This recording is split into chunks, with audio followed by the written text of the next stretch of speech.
IG, karibu. Asante Ann.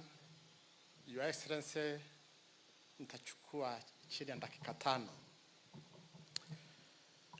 Your Excellency, la kwanza ni kukushukuru kuitisha hiki kikao. Asante. Kuna shida. Asubuhi tu ndio tulikuwa tunajadiliana kama labda ili tungeliita janga la nchi, almost getting to becoming a disaster. That is true, Your Excellency.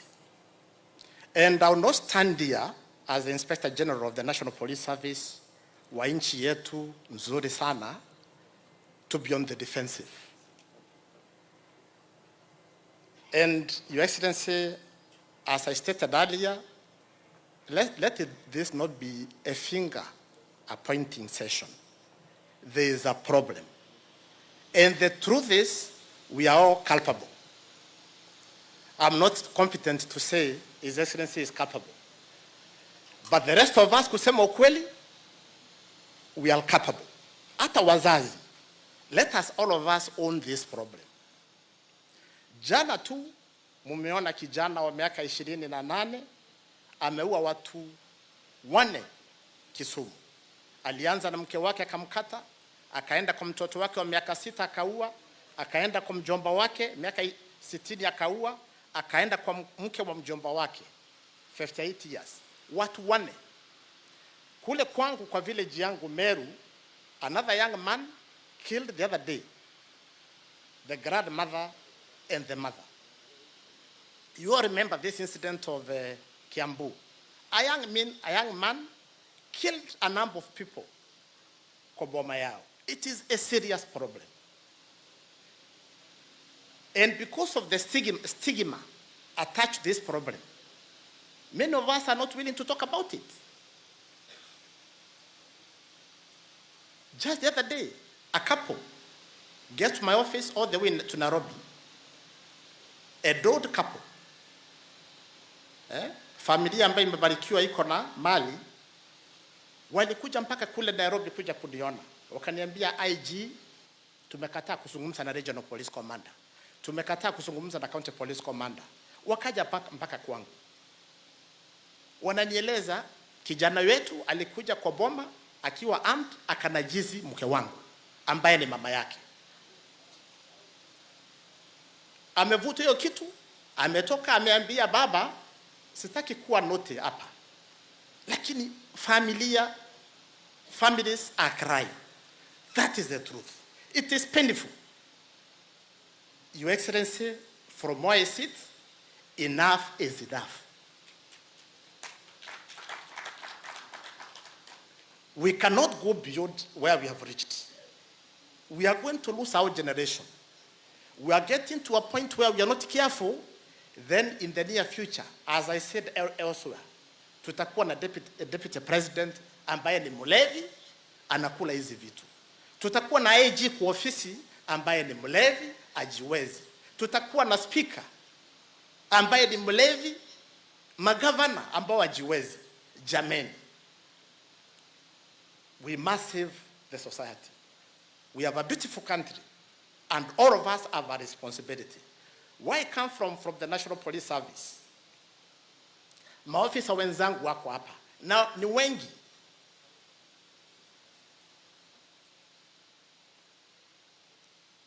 We must change. We have no option. Na Kanda amejaribu kuwatetea akisema terrain ni mbaya. Terrain mbaya wapi? Hatuwezi fanya kazi kwa sababu terrain mbaya. Your Excellency, tumeleta hapa a new regional police commander, and I've signed he has signed a performance contract with me. He has no option. He has come from Northeastern. I don't think the terrain here ni kama ya kule Northeastern. He was able to manage issues ya Al-Shabaab. Tumekubaliana sisi yako anaitwa Seda. Tuko na sisi yo pale Samata. For a long time, he has not arrested any drug baron. He has not arrested. I'm here on duty for about 4 days. We must get a baron within those 4 days. It's a matter, we have no option. We have no option. Your Excellency, Keti, nikiongea na ananiambia anapigiwa simu. Sasa mimi namuuliza, mimi hakuna siku tangu niingie kwa ofisi. Hakuna siku waziri wangu profesa. Hakuna siku deputy president. Hakuna siku president amenipigia simu kuniambia usishike huyu. Aachilia huyu. Sasa nani anakupigia simu? What you are saying, those drug barons ni kushikwa na kutupwa nyuma ya Land Cruiser, not Subaru anymore.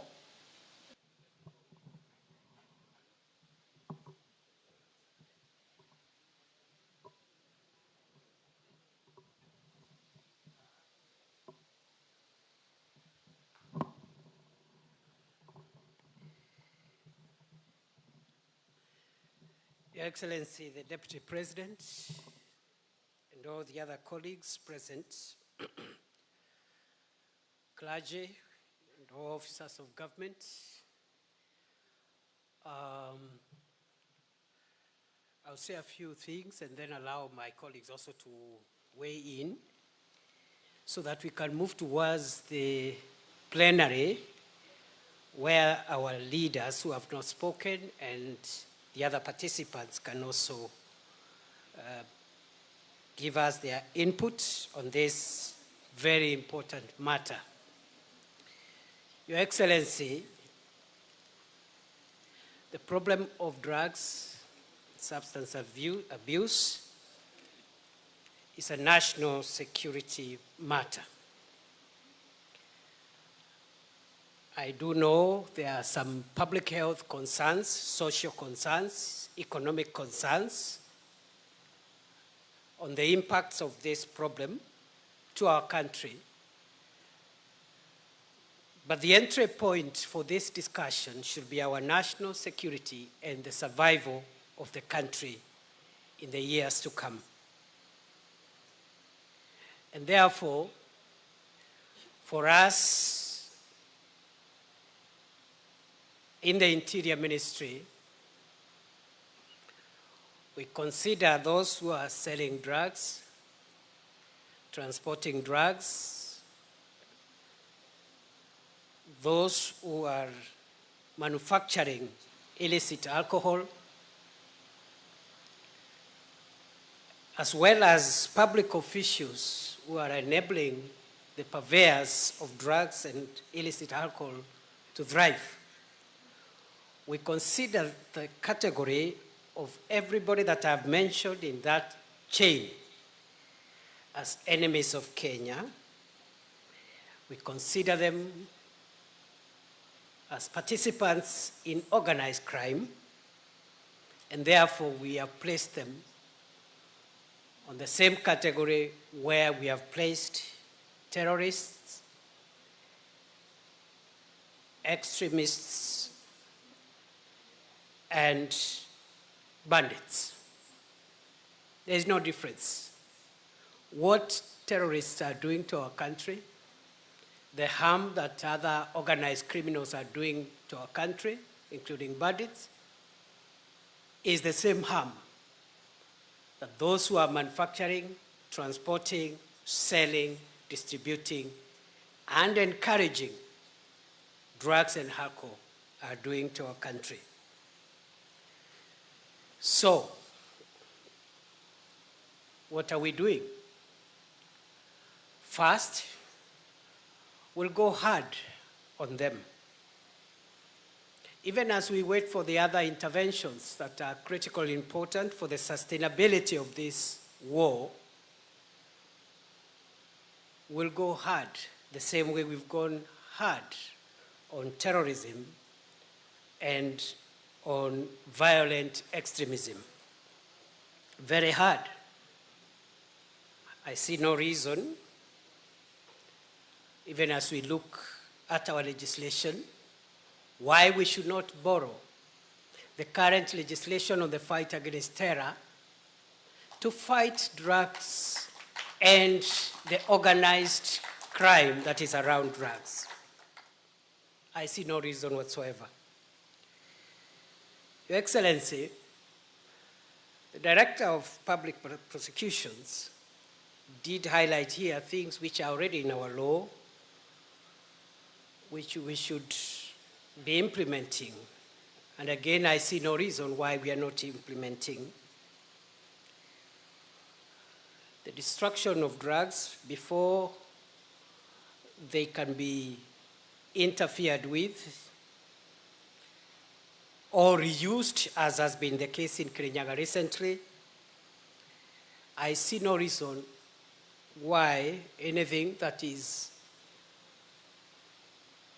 a motor vehicle which has been used to transport drugs should not be forfeited. I see no reason why a building which has been used to store narcotics and illicit alcohol should not be confiscated, forfeited to the state. Therefore, asset recovery, forfeiture,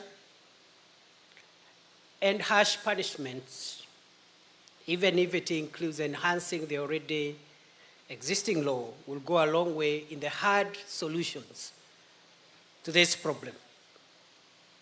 Excellency, we have a law enforcement problem in the country, and let us face it, now that we have said today is the day of speaking the truth. Excellency, we have officers from various agencies who are dealing with law enforcement, who are doing a commendable job across the country. I've been able to visit many parts of Kenya. I can attest to you without fear of contradiction.